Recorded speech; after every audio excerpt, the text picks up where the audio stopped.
Good. So yeah, I think we can start. So hello everyone. Thank you for joining. I hope you can hear me and see me. So today I have the great pleasure to host this webinar with Professor Evert Jan Baerends. He is a theoretical chemist, professor emeritus at the Vrije Universiteit here in Amsterdam.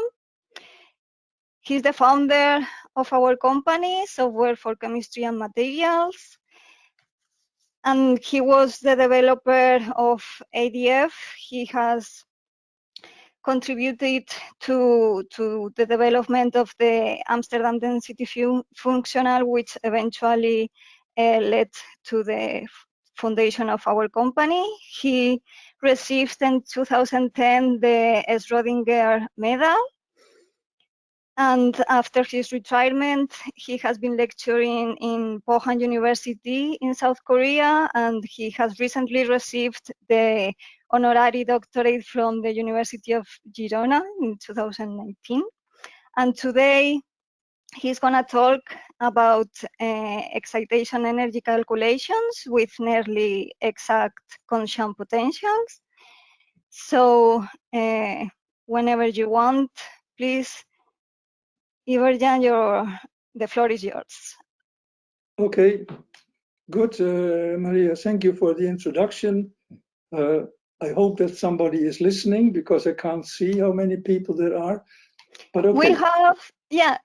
We have 38 attendees right okay. now. Okay, so there's at least somebody. Yeah. Okay, so I will talk about, like the title is saying, excitation energy calculations with, say, nearly exact Kohn-Sham potentials, and a bit more generally, actually, about the importance of having good Kohn-Sham potentials, better than the GGA potentials, for instance. Because the GGA potentials in LDA have the problem that their orbital energies are much too high, yeah? So they are not negative enough. Different from Hartree-Fock. Hartree-Fock is typically 1 electron volt too deep, the orbitals. So this is a very big error, actually, an error in the order of some 100 to 140 kcal per mole. So that would be totally unacceptable in the total energy. And it is a bit surprising that this very large error in the orbital energies is receiving very little interest in the literature. It's mostly because, of course, the people are focused on total energy, and this error in the orbital energies does not affect the total energy so much. Okay, this is an example. Here I have in the column to the right the exact HOMO orbital energies in the Kohn-Sham model, which are equal to exactly minus the ionization potential. That is just a property of the exact Kohn-Sham model. And then you can see that LDA and B-GLLB have are making this error of, what is it, 6 or 4 or 5 EV. To not negative enough. Hartree-Fock is usually, well, H2 is a bit an exception, but like H2O, typically 1 EV, 2 negative. That is the error of the Koopman's frozen orbital approximation of the ionization potential. Why are the orbital energies in the LDA and GGA model too high? Well, it's not because of wrong asymptotics of the GGA potential. So I think we are partly responsible for this idea. We published about it a very long time ago. And then also, it's not because of self-interaction error.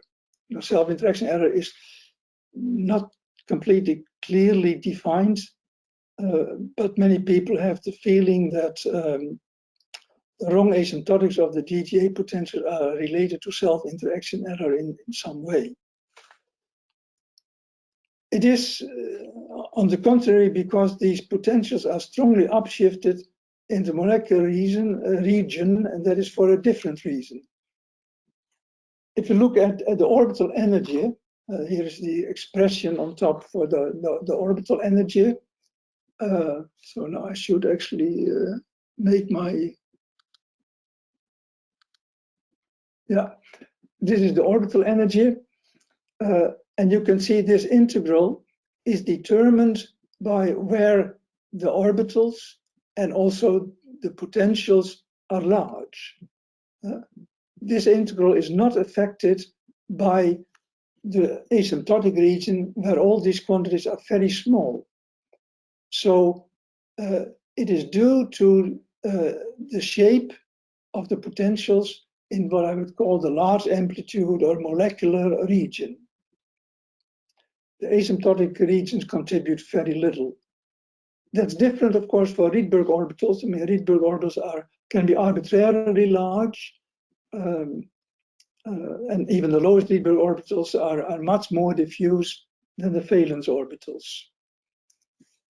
Now, the reason that the orbital energies are so high is because these potentials, particularly the exchange correlation potential, is upshifted to too high values in okay, and now my arrows don't work. I don't know why that actually happens. Maybe I should remove the spotlight.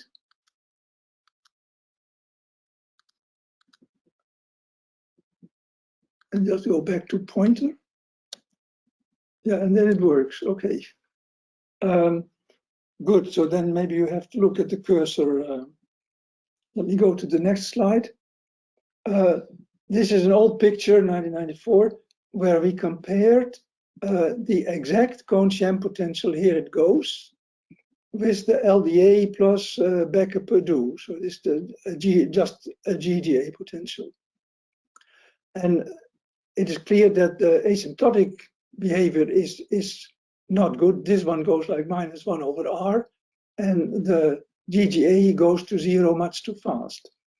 But the integral is made up, this is beryllium over, say, the first 2, maybe 3 Bohr. And in that region, you see that there is this strange upshift of the potential, has the same shape as the exact one, but it is almost uniformly upshifted.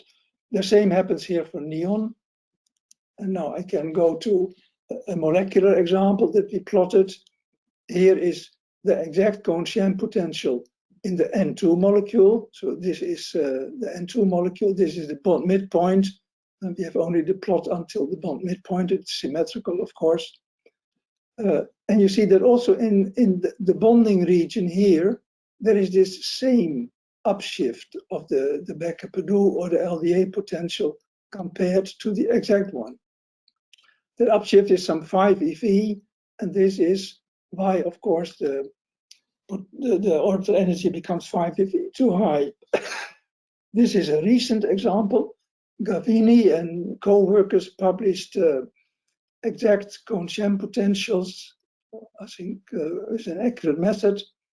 And here we can compare, and we see that again, this red exact one is uniformly downshifted compared to the Becker-Perdue potential, or maybe I should say the other way around, the Becker-Perdue potential. Also PBE, Perdue 192, are uniformly upshifted, also in the bonding region. This is a Minnesota functional. It oscillates very strongly, has peaks. This is why you need many integration points to do the integrations accurately with the Minnesota functional. But it has the same effect on the orbital energy. Then here is another example. This is H2 at twice the equilibrium distance. It is the same. Also, scan is here included. It's also upshifted. And even BC-lib, you can see BC-lib has a strange, deep point here at the nucleus, but also here it has the same upshift, and the orbital energy is too high. Okay. If we look at the total energy, we can write it as an integral over the energy density, and that energy density is the potential of the exchange correlation hole. And for the DFT people, I can mention that I use the overbar to indicate that it is the coupling constant integrated hole, but it doesn't matter so much. It is about the physics of the correlation phenomenon. If an electron is at some position R1, then it does not see or feel the potential of the complete undisturbed density, but it sees the density of, say, the undisturbed density plus a hole that it builds around itself. And that hole integrates to -1, of course, because it does not see n electrons, it sees n-1 electrons, and not itself. So the energy density, it is one way, the most physical way, I think, to represent the energy density, is just half of this exchange correlation hole potential. Now, if we derive the exchange correlation potential, it is the functional derivative of the exchange correlation energy, and that will consist of two terms, just the epsilon xc of r, if you integrate away the rho of r, and then the next term has the derivative of epsilon xc with respect to r. And then you can easily prove that this contains into total 1/2 times the whole potential plus a remainder that we call the response potential, because it is related to how the energy density responds to an energy change. Taking this together, you get that the exchange correlation potential is the whole potential plus a response potential. Now, how does the response potential look? It has a step behavior. These are pictures, again, from a long time ago, where we looked at exchange-only model. Here is the exact potential. Here you have the exact exchange correlation potential. This is the exact exchange potential, say, and here is the response. The response steps up in beryllium, if only the 1s shell. It steps up when you enter the 1s shell and then becomes constant again. So it is 0 in the outer region, and here it becomes constant. And this step behavior is repeated. So here I have krypton, you have many more shells. The response potential is 0 in the outside region, and then it steps up when you go through the inner shells, and the steps become higher all the time. Now I should go here, maybe here. This is you can actually derive an exact expression for the response potential. It looks a little bit forbidding, but it's actually not so difficult. Let's look at, it's different from two similar terms. Let me look at this term. It is a sum over the Kohn-Sham orbital squared over the density times a constant, which is the orbital energy of the orbital J minus the HOMO energy, or the ionization, the first ionization potential. Now, if you are in a given shell, the orbital energies there are pretty similar. Say the 2s2p shell of krypton. Almost the total density there is composed of the 2s2p orbitals. And then you see that this factor becomes close to 1. And the step height will be approximately be the orbital energy minus the HOMO orbital energy. And I will skip the Dyson orbital part of this, but this term has the same step behavior, which you can already see here from the potentials. So this is, so we know that this step behavior, why does my presentation disappear? There it is again. So let me go to the next slide. Yeah. Now let's look at the LDA. response potential that does not have steps. The energy of the LDA is this expression. Again, now look only at the exchange. So this is the integral of rho times the electron gas exchange hole, and that's the LDA approximation at this density. And this is the expression, I think people are familiar with the rho to the 1/3 form. Actually, you can also derive this, and Slater this is long before LDA became popular or even was existent, by taking a square hole around the position of an electron with a depth of -1/2 rho r, and just the same spin electrons. And then you get precisely the same expression with almost the same constant even. And it was applied in band structure theory at least 20 years before Kohn-Sham came around. But now if you derive the LDA potential from the LDA energy expression, so the one that we have here, if you do this derivation just the same way as you do the Hartree-Fock derivation, you find that the potential is 2/3 times the exchange correlation hole potential. And later this was generalized by Slater by saying it is a constant times the exchange hole from the electron gas model. And then you can play games to determine the alpha parameter, but I will skip that. And so, but people said, okay, 2/3 is the right value. But Slater initially didn't like that. He said, but the orbital energies are much better when I use the full Slater exchange potential.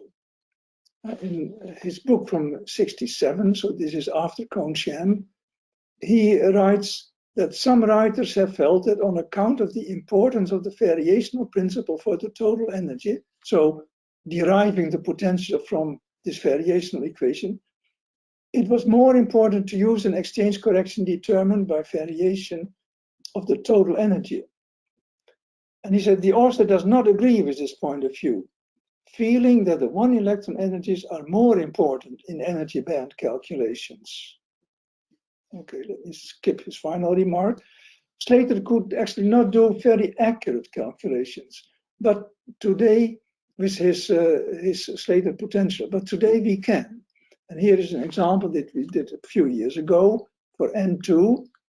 And there we compare, these are the experimental ionization energies, and we can compare to the exact Kohn-Sham orbital energy. You can do an exact Kohn-Sham calculation taking a highly accurate CI electron density and use a Kohn-Sham model that reproduces that very accurate correlated density.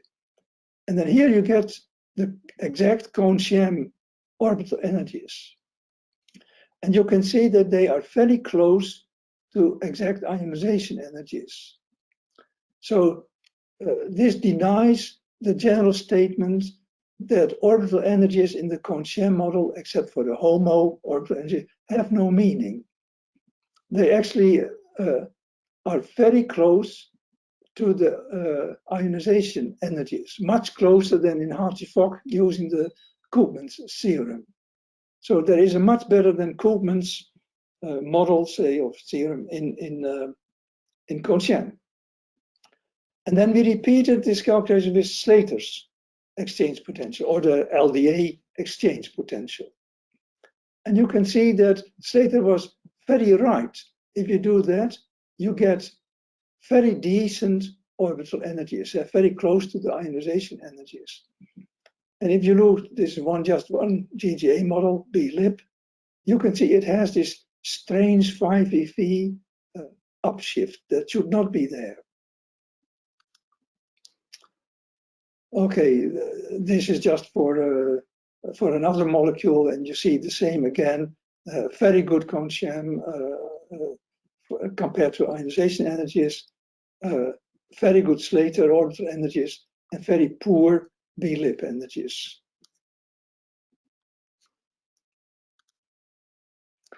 Okay, now let's do a little bit of very elementary arithmetic.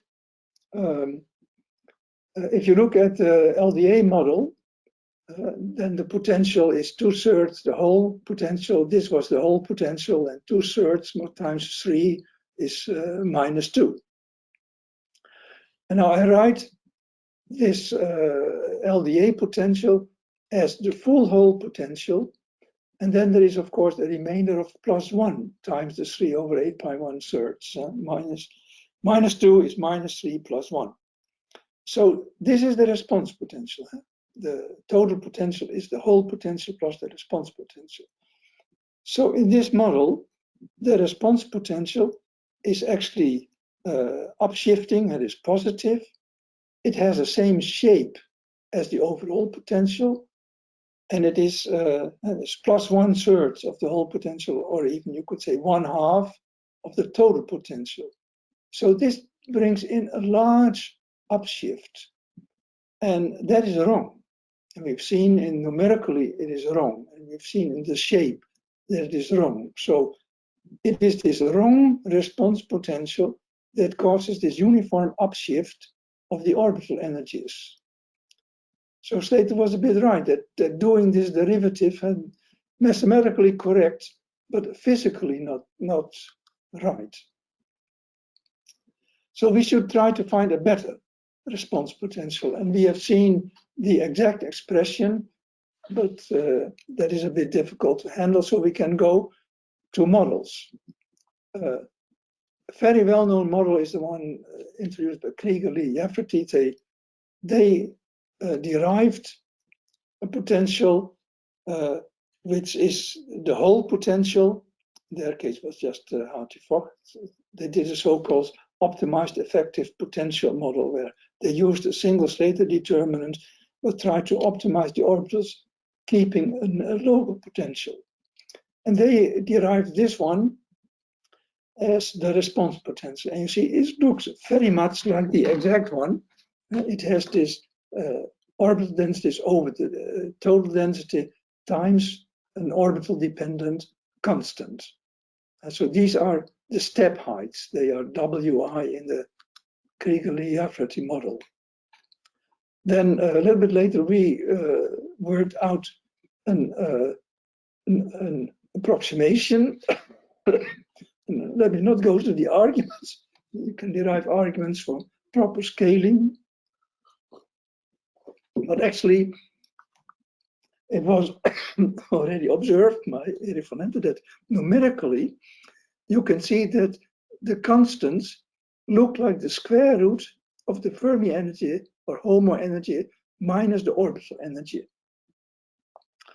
And you can derive that in the X. I'm losing this, I don't know why. Yeah. That already, that you actually, when you take this constant, K of rho, that should be a density functional. If you take it as the constant 0.382, you have the exact response potential of the electron gas. So that is comforting. So this looks like a good model for the response potential. We call it the GLLB. It is called in the literature the GLLB response potential.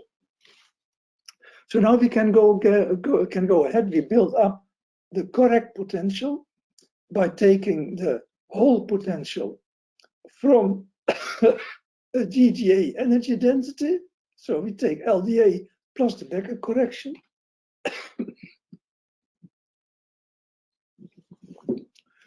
So no factor 2/3, and this is the full whole potential.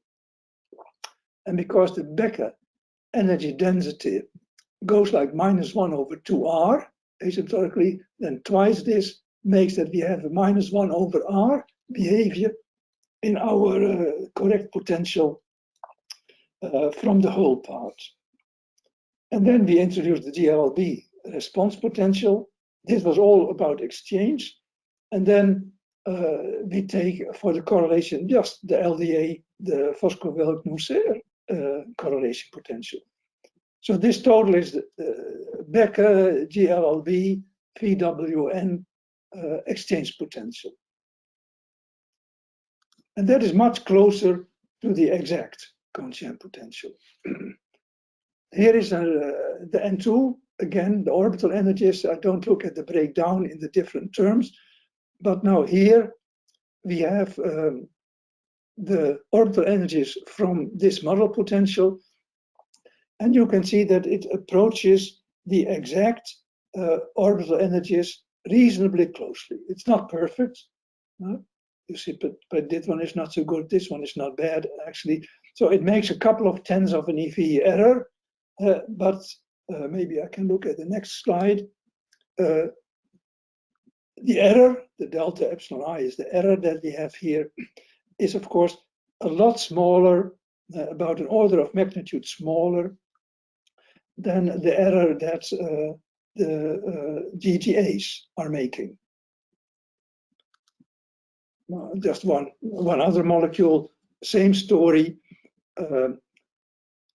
Our model gives orbital energies that are pretty decent compared to the exact Kohn-Sham ones, small errors, and GTA makes this many EV error.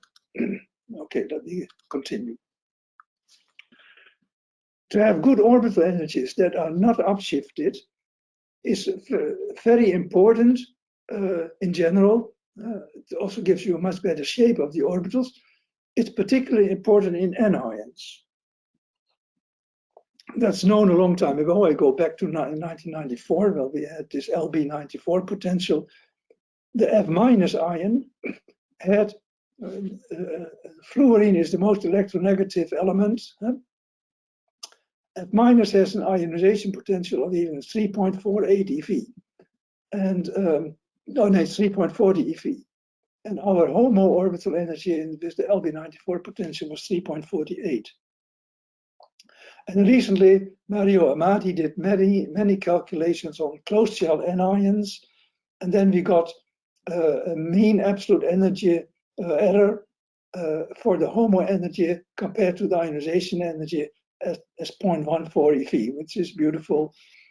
Open shell anions do a little bit worse, but still 0.5 eV is not too bad, not so bad as the GTAs. Why is this for anions so important? Well, this is the largest ionization potential in an anion. Mostly anion molecules have a small electron affinity, say typically 1 eV or even less. So that is the anion of the negative ion. And it means that even if you have a perfect potential, you get very small orbital energies. And then, of course, if you have a model that pushes the orbital energies up, you easily get positive orbital energy. And what is the meaning of a positive orbital energy? Well, if you go back to elementary quantum mechanics, if you have some potential where you have bound states with negative orbital energies, like in molecules, then when you get above zero, positive orbital energy, you have unbound states. So those are plane waves. At some energies, specific energies, you get somewhat larger amplitude in the molecular region, but for the rest is plane wave behavior. Those are the resonances. But it means that if you have a finite basis set, you cannot represent this plane wave behavior. And so you will end up with positive orbital energies that just happen to be dictated by the finite orbital basis that you are using, and they have no real meaning.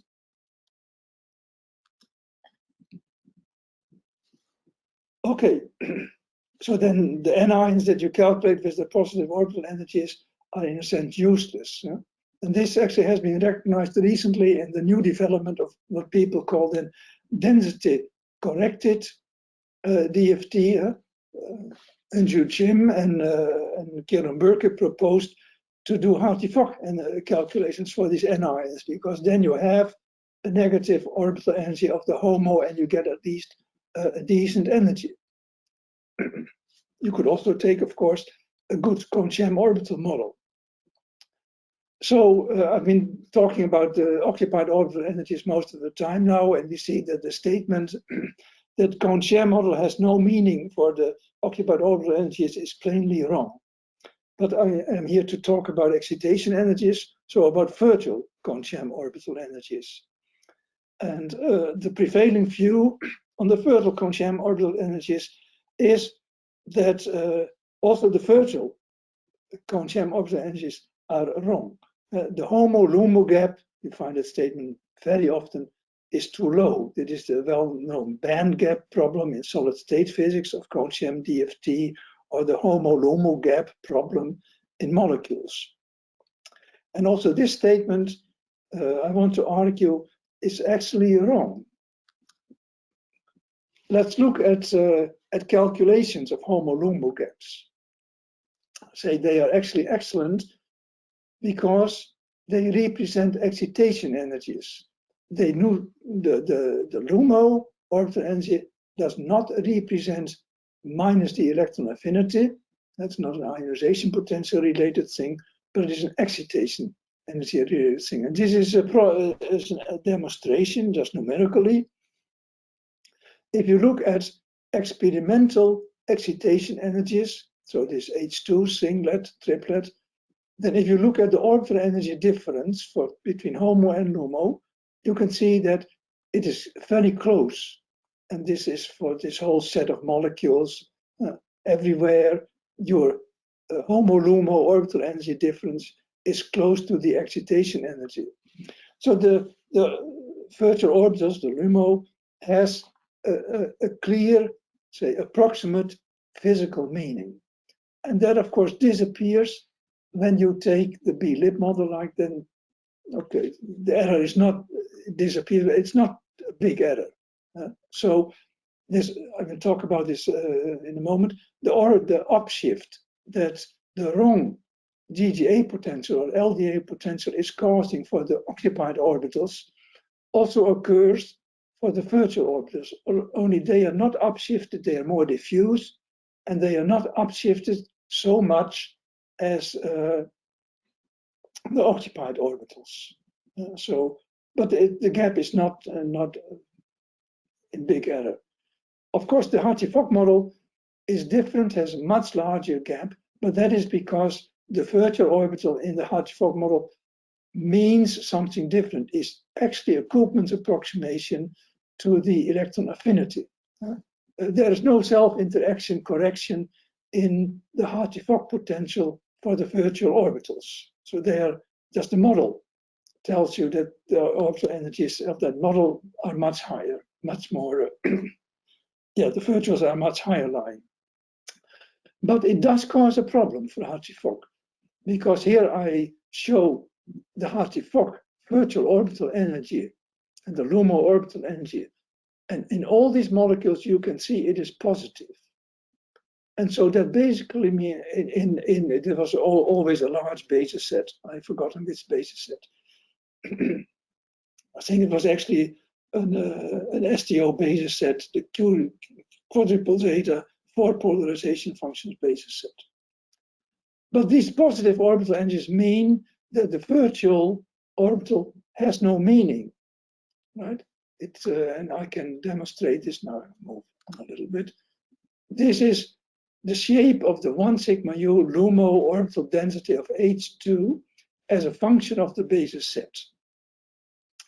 So this is the square of the orbital. So we have the two, say, 1s type densities for the full Kohn-Sham.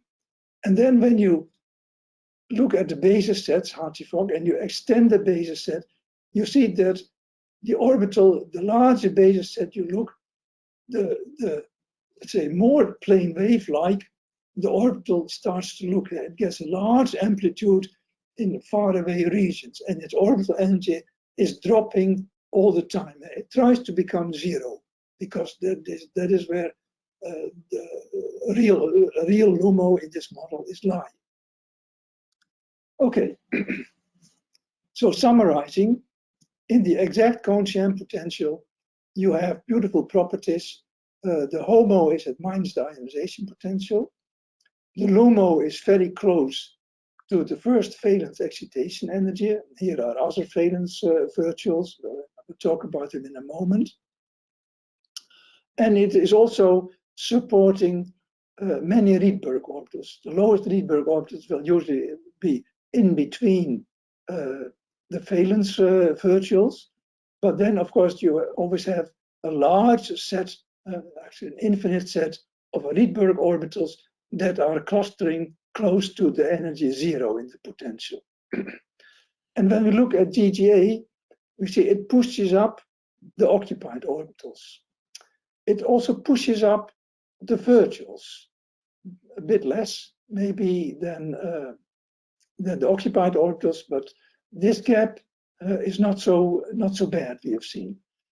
But in the Rydbergs, they are not pushed up enough, not so much less actually than the occupied orbitals. This is because they are so much in the outer region. In particular, if you go to the higher lying Rydbergs, you get a clustering of Rydberg levels at actually wrong energies, because you don't have a -1/r asymptotic in the potential. But so you see many Rydbergs then with the wrong energies clustering here around the energy zero. And of course, if you have a finite basis set, you get a few discrete states here in the continuum. So to have a proper Kohn-Sham potential is very important for the virtual orbital spectrum. Now, if you do excitation energy calculation, I take now transbutadiene as my example molecule. If you do, this was the Purdue-1 GGA that I took here, you can see that actually the lowest, that's a pi to pi star valence excitation, is too low compared to experiment. But if you look here, the picture, you see that actually the picture of the excitation energies here is really different from the experimental picture. Experimentally, the higher excitations are actually not so clear. Usually discussions go for transbutadiene up to the 2 BU. So these experimental excitation energies are pretty clear. And you can see that the pattern of excitations that you get with the GGA is totally wrong. And it's mostly because you can see the downshift that all the Rydberg excitations are undergoing. And so this is the downshift that you have here. And these excitations are way too small. And that is what you see when you do this excitation energy calculation with TDDFT and the ALDA kernel, adiabatic LDA kernel, with GGA. So we should have a good approximation to the exact Kohn-Sham potential, and we are trying the B-GLLB-VWN excitation potential. And we hope that also the Rydbergs will be okay, because we have a 1/r behavior. Now, this is the first trial for the transbutadiene again. And now you can see that actually it's a bit disappointing, because some excitations are good and they are actually valence excitations, but also the Rydbergs are now wrong. They are way too high. So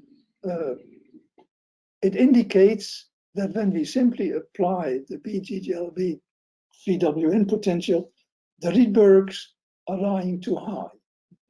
And that can have several origins. These are pretty recent calculations, so we don't know yet. It may be actually that the Becker, we now rely on the Becker -1/r behavior, but of course it's not completely clear whether that -1/r behavior sets in at the right distance. It may also be that our GLLB potential, or actually we know that the way we calculate it is not quite right in the asymptotic region. That is because there is a division over a rho in that expression, and you have to be extremely careful when you divide by the very small asymptotic rho's. So what do? We do an asymptotic correction. Do I have it here already? Yeah.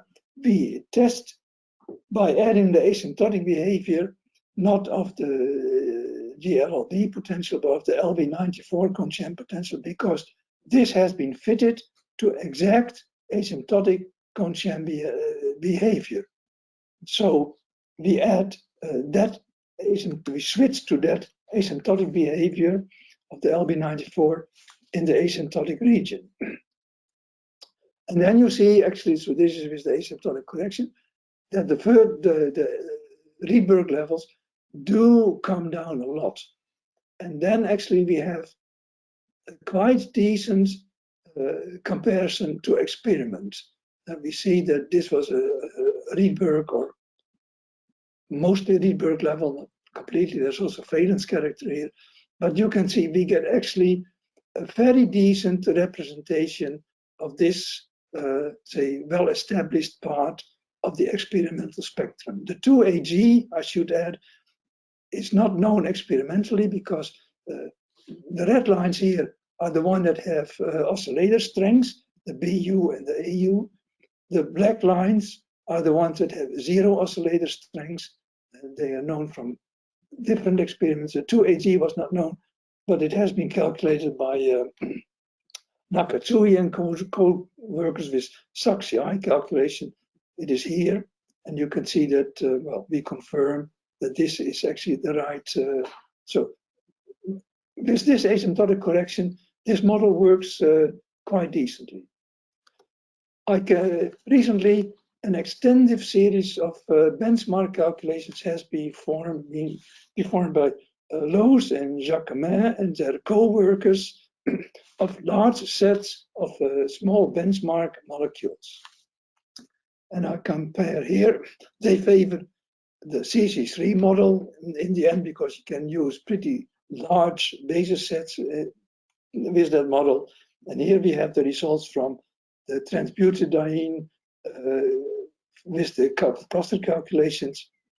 You see, they also are decent compared to experiments. Well, we are too low, they are typically too high. But actually, the T2BU is notably too high. So I think it's maybe fair to say that we are competitive to these calculations. Yeah, so this is from the Loos et al. Work, what they call the best theoretical results. Let me look at CC3. You see, usually it is quite good compared to experiment.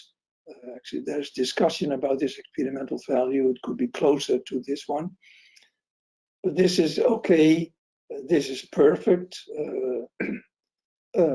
This one is perfect. But then you see that the BU, as we noticed, is way too high. So you can even have this type of error with the CC3 model. Okay, then a more regular system, Pyrimidine. There the Rydbergs are not so much of a problem, because if you look at the lowest levels, they are all pi to pi star or n to pi star, so valence excitations. And then even the B-GLLB-VW then is okay. The asymptotic correction is not doing much, and it's reasonable compared to experiment. There's the first Rydberg, which comes sky high in this model, and the asymptotic correction puts us over here then. Again, these are the calculations from the Loos et al. Model, and they are, of course, also quite decent compared to experiments. Now, my final point, let's see, I should be ending, but this is a remark I want to make on another important point concerning good Kohn-Sham potentials. This is an older calculation which we did with SEOP, is, say, another good Kohn-Sham potential model. It's a bit more involved than the B-GLLB-VWN, so that's why I like the latter a bit better. But this is also an approximately exact Kohn-Sham potential. And for a small molecule like acetone, you can see that if you perform this calculation with TDDFT, it gets an almost 100% single orbital transition as contributing to the excitation. You can see here the weight of this single orbital, and it is from the HOMO, this is the epsilon I minus 10, to virtual orbitals, which are all at decent negative orbital energies. And this particular orbital energy difference, I have here the orbital energy difference, is very close to the TDDFT calculation. You can see that they are almost so. So actually, this is nice when you have a good Kohn-Sham potential. The virtual orbital energies have meaning, and the shape of the virtual orbitals is also meaningful. And you can understand the transition as almost completely a single orbital transition from the epsilon I to the epsilon A. You can see here is the difference, or maybe I should look at the difference from experiment. You can see also in this case, you have very small errors in the excitation energies compared to experiments. But I stress here the fact that also it is a single orbital transition. So you do not even have to calculate the natural transition orbital. You can work with the Kohn-Sham orbitals directly. That's compared to a GGA. GGA actually also had, this is this perfect weight, we can say almost a single orbital transition. It's mostly due to the fact that the orbitals are the virtual orbitals are pretty diffuse, and you have little contribution from the kernel term and the adiabatic LDA term. But you can see the trouble here is, as we have noted, these excitations with much Rydberg character are all way too low. Right?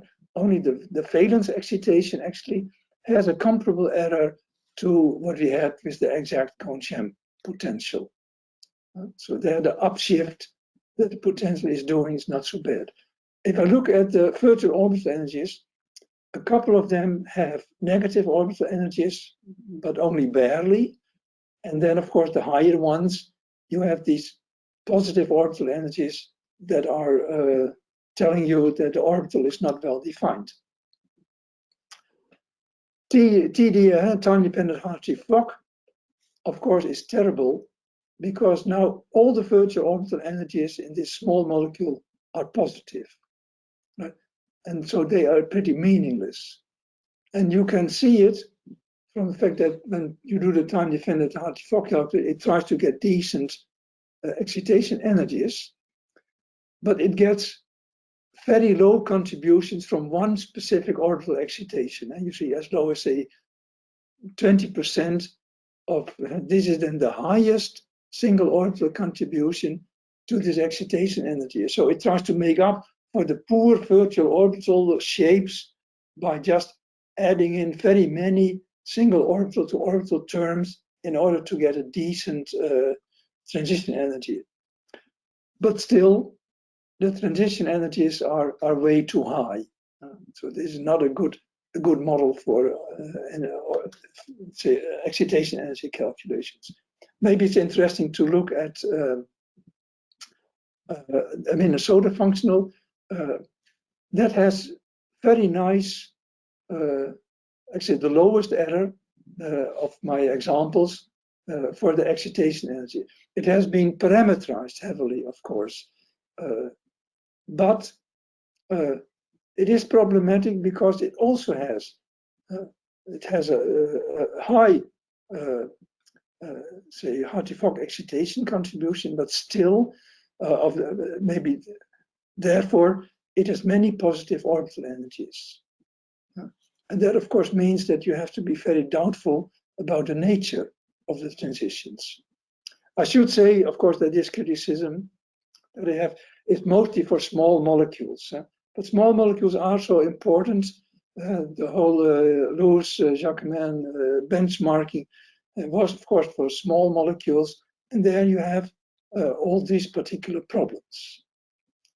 Okay, I think in view of the time, I should stop and let me end by showing some references. So all these B-GLLB-VWN calculations are done together with Mario Amati, and we hope to submit a publication soon.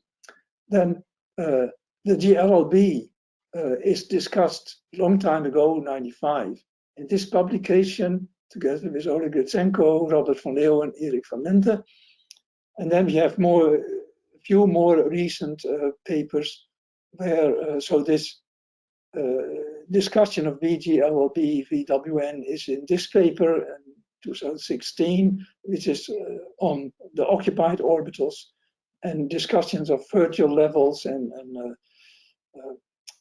the virtue of an Gaspar-Kohn-Sham description are in other papers over here. Okay, so I should end here. It is I apologize for being a bit longish, but now I give then the word to you, Maria. Yeah, thank you very much, Evert, for this great presentation. We have time for some questions from the audience. So please, you can type your questions on the chat. We have people from Chile, from Spain, San Sebastián, Girona, Amsterdam.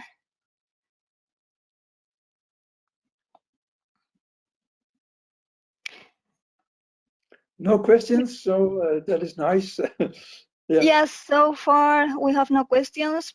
You can find the presentation slides in the handouts. Also, in our website, we will attach the presentation and the recording, and it will be on our YouTube channel as well. Some questions are coming now. Question from Arturo Souza. What's the performance of TDDFT when considering transition metal complexes? That's a very good question, and I have not an answer. I think that in general, actually, the performance is a little bit worse than for small molecules. So I want to look into this. There are papers by the Ziegler group on, for instance, the tetraoxo anions like permanganate. And I think that their particular model for excitation energy calculation, which was not TDDFT, is quite reasonable. But in general, I think we have to be cautious. I mean, we want to look at the transition metal complexes with our model, but I expect that the performance will not be so beautiful as it has been for the small molecules.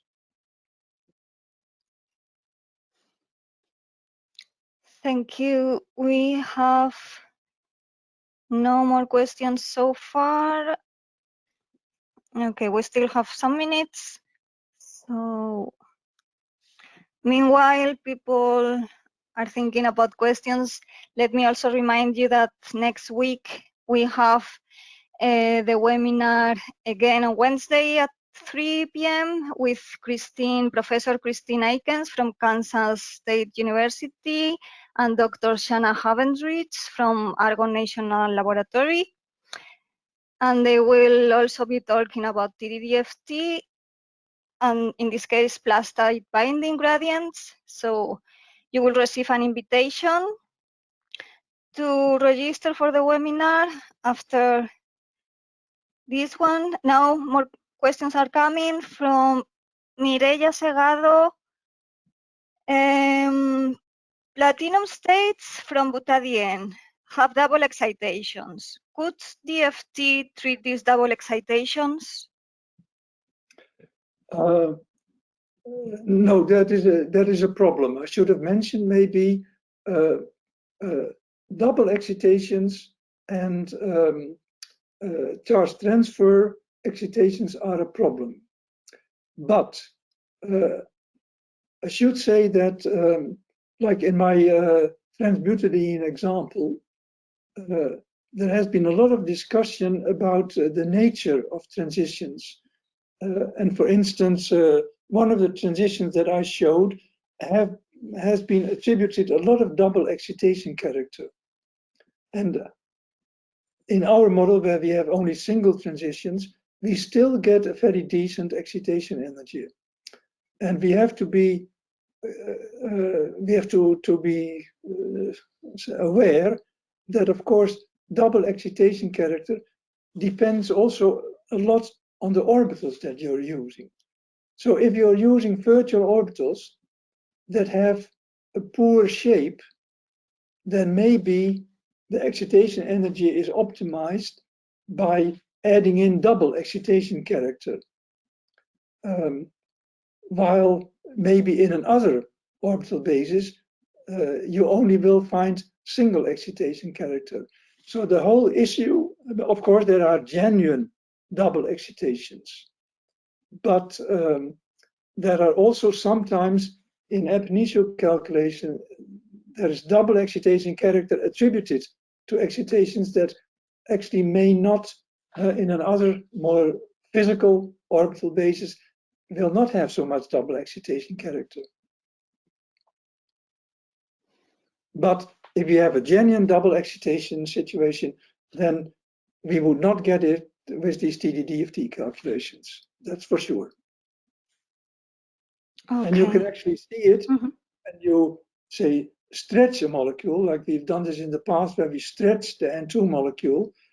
Then you see then actually genuine double excitation character comes in. And then you can see that TDDFT is making an increasing error when you stretch the system for that excitation with double excitation character. Okay, that was my answer. Yeah. Another question from Abhishek. What is the performance for bound non-valence anionic states? Anionic states. For which anionic states? What is the performance for bound non-valence and ionic states? For band non-valence? Yes, bound non-valence. Bound. Yeah, bound. Yeah, sorry. Well, but then let me try to get this straight. If we are talking about a non-valence anionic system, I suppose. No, so that is actually Rydberg, I think a Rydberg type of anion. Then I don't know. Then excitations in such a system would have very small energy,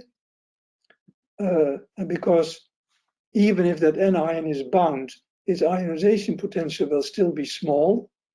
And the excitation energy is below the ionization energy will also be, then those excitation energies will be very low.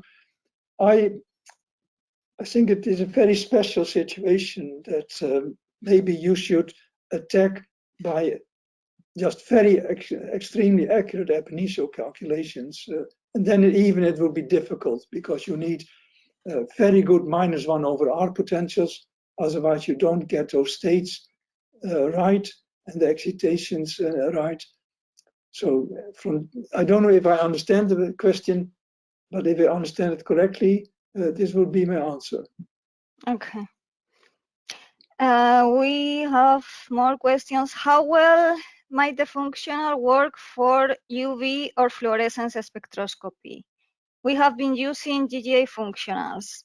They are okay, but not great when compared to experimental spectra. Well, I think if you go to larger molecules, so what I was talking about were excitation energies, let's say UV spectroscopy. That was basically what I was talking about.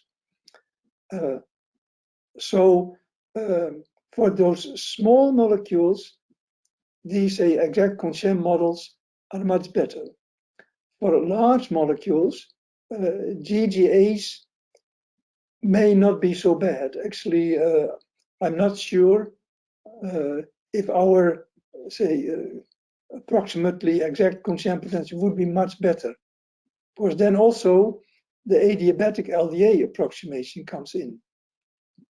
So then you're talking about valence excitations, and we have seen that valence excitations typically have a few tenths of an EV error in GGA, in our model. So for larger systems, I don't expect much improvement here. Okay, Hope I and understand the question correctly. yeah, the last question. Can you use the valence orbitals energies directly for electron attachment processes? For electron attachment cross sections? Process, electron attachment process. Ah.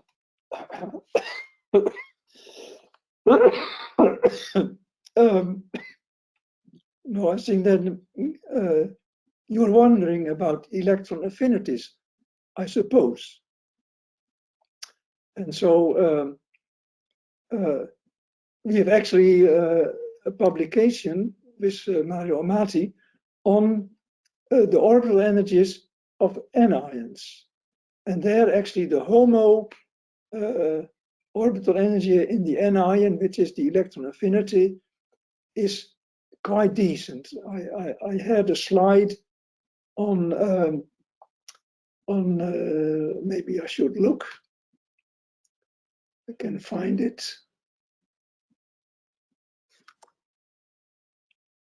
Yeah, so we did some calculations on orbital energies in the anions, and then we had for the closed shell anions actually a quite good behavior of the orbital energies. And so then in the anion, the highest occupied orbital energy is the electron affinity of the neutral. So that is related to the electron capture process. Okay, that's my answer.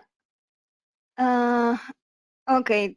The last question, would the calculation of the first triplet states be an indicator for the double excitation problem in TDDFT? I don't see a connection there.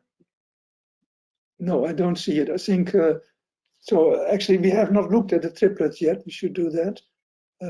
But usually singlet triplet splittings are not so bad.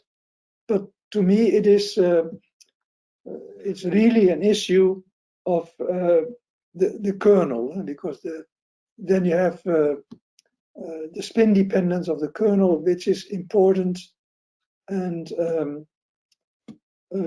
I don't see how this, you have already a problem there if you have purely single orbital excitations or single excitations.